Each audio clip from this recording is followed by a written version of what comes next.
നിങ്ങളുടെ ഇഷ്ട പരമ്പരകൾ എക്സ്ക്ലൂസീവായി സൺ നെക്സ്റ്റ് ആപ്പിലൂടെ തികച്ചും ഫ്രീ ആയി ഇപ്പോഴേ ആപ്പ് ഡൗൺലോഡ് ചെയ്യൂ. പടം വരപ്പിക്കുകയാണ്. വരച്ച ചിത്രം നോക്കി അതിലെ വിട്ടുപോയത് എന്താന്ന് ചിത്രകാരനോട് പറയുകയാ. മരവുരി, അതായത് ചീരം ചാർത്തിയ മരവുരി ഉണങ്ങാനിട്ടിരിക്കുന്ന മരത്തിന്റെ താഴെ ഒരു കലമാനും പേടമാനും കൂടിച്ചേർന്നിരിപ്പുണ്ട്. പേടമാനിന് പെൺമാനിന് കണ്ണിനകം ചൊറിഞ്ഞപ്പോൾ പെൺമാനിന്റെ കണ്ണറിഞ്ഞൂടെ?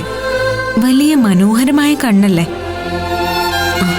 അതിന്റെ ഉൾഭാഗം ചൊറിഞ്ഞപ്പോ ഇണയുടെ, അതായത് ഭർത്താവിന്റെ വലിയ കൂർത്ത മുനയുള്ള കൊമ്പിന്റെ അറ്റം കൊണ്ട് സ്വന്തം കണ്ണിനകം ചൊറിയുന്നു.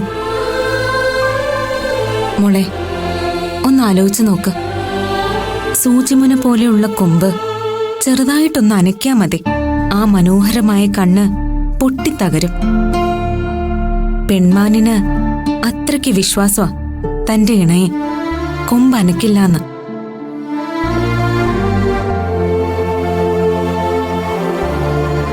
അതാണ് ഇണകൾ തമ്മിൽ വേണ്ട വിശ്വാസം.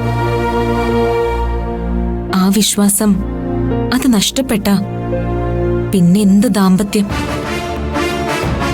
അത് തകർന്ന തരിപ്പണമായി പോവില്ലേ? ഞാൻ പറയാൻ വന്നത് എന്താണെന്ന് ദർശനയ്ക്ക് മനസ്സിലായി അല്ലേ? എന്റെ വായടപ്പിക്കാനല്ലേ നീ ഇപ്പൊ ഈ കഥ പറഞ്ഞത്? അല്ല ഗീതമ്മേ, ഇവള് രൂപേഷേട്ടനെ കണ്ടിട്ട് വന്ന് എന്നോട് രൂപേഷേട്ടൻ ഇപ്പോഴും എന്നോട് സ്നേഹക്കുറവൊന്നുമില്ല, രൂപേഷേട്ടൻ പാവമാണെന്നൊക്കെ ദേ ഈ പടം കാണിച്ച് പറയായിരുന്നു. അതാ ഞാൻ പരസ്പര വിശ്വാസത്തെക്കുറിച്ച് കാളിദാസൻ ശാകുന്തളത്തിൽ പാടിയ കഥ പറഞ്ഞത്.